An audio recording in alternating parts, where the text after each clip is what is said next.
இன்றைய நாளொரு சிந்தனை நிகழ்ச்சிக்கு உங்களை வரவேற்கின்றேன். இன்றைய நாளொரு சிந்தனை நிகழ்ச்சியில் நாங்கள் பார்க்க போவது, கண்ணிருந்தும் குருடாக இருப்பார்களாம், காதிருந்தும் செவிடாக இருப்பார்களாம். இந்த வசனம் நீங்கள் பைபிளில் ஏசாயா 43:8 வாசிக்கலாம். கர்த்தர் சொல்லுகிறார். இந்த வசனம் இன்றைய காலகட்டத்தில் எங்களுக்கு பொருந்தும். இன்றைக்கு நாங்களும் அப்படித்தான் இருக்கின்றோம். கண்ணிருந்தும் குருடாகவும் காதிருந்தும் செவிடாகவும் இருக்கின்றோம். எனக்கு ஒரு சகோதரியை தெரியும்.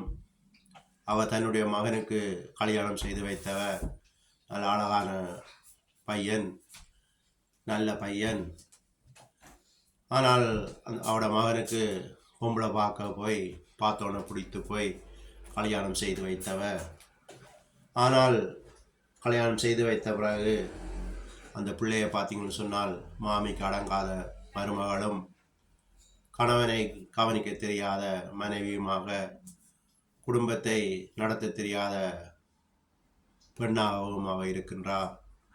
இன்றைக்கு அவர்கள் வேதனைப்படுகிறார்கள்.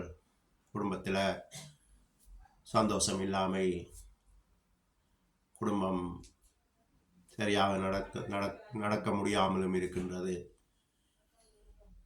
நாங்கள் ஒரு காரியம் செய்யக்கு முதல் கர்த்தராகிய இயேசு கிறிஸ்துவிடம் செபிக்க வேண்டும்.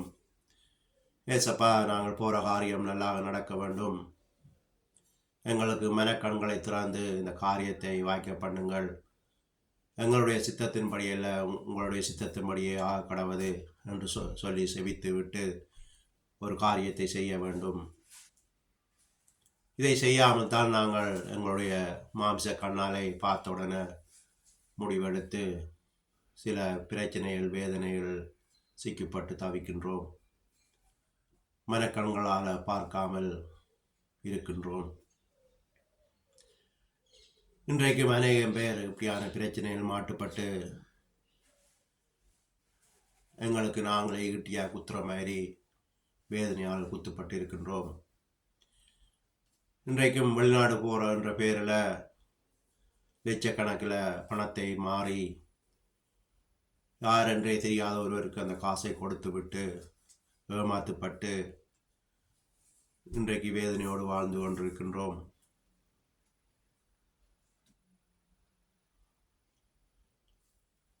கல்யாணத்துக்கு பெண் எடுக்கின்ற பேரில் பார்த்த உடனே ஆசைப்பட்டு அதுக்கு பிறகு அவசைப்படுகின்றோம்.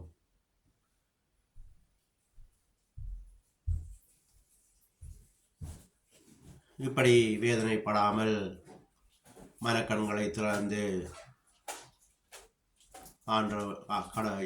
இயேசு கிறிஸ்துவிடம் செவித்து விட்டு ஒரு காரியத்தை செய்ய கற்றுக்கொள்ளுங்கள். உடனே முடிவெடுக்காமல் சில நாட்களாவது செபிக்க வேண்டும். செபிக்கும்போது எங்களுக்கு வர பிரச்சனைகளாக இருந்தால் அது தடைப்பட்டு போகும். அதை நினைத்து கவலைப்படக்கூடாது. தடைப்படுது, காரியம் வாய்க்குது இல்லைன்னு சொல்லி அது கடவுள் எங்களுக்கு கொடுக்குற அறிகுறி.